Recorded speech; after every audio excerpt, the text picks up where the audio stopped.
Humanity was a presence new to the galactic milieu when we decided to annex them as a subject race, well before they could be fully inducted onto the governing council and receive full independent empire status.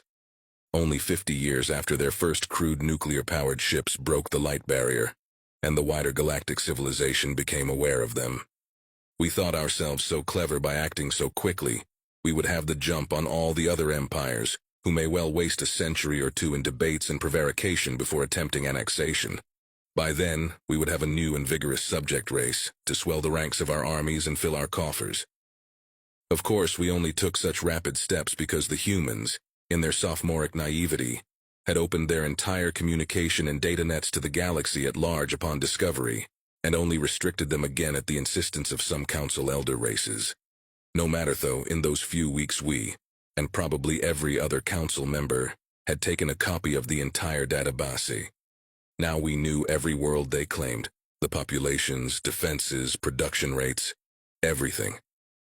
They had lied, of course. They seemed to have whole industries devoted to it. And any civilization that released data would of course change it to seem more impressive, stronger. But it was obvious what was real and what was not, and we planned accordingly. The first strike was to be swift and clean. We would take the agricultural world of New Kansas and deny the humans a large percentage of their food imports, crippling them for future campaigns. The datanet had given us export and import numbers we felt were reliable, but had obviously inflated the civilian size by a factor of 10 or more. No species was so quick to emigrate a populace or develop an infrastructure. So it was with some surprise when we exited FTL to see so many shining lights twinkle on the darkened surface. No matter, we thought. We had arrived during the human sleep cycle in the major population centers and would strike with only 5 to 10% awake and ready to resist. The rest would rouse surely, but there was much on the net about how slow and torporous they were after waking and before they had ingested their required chemical medicine.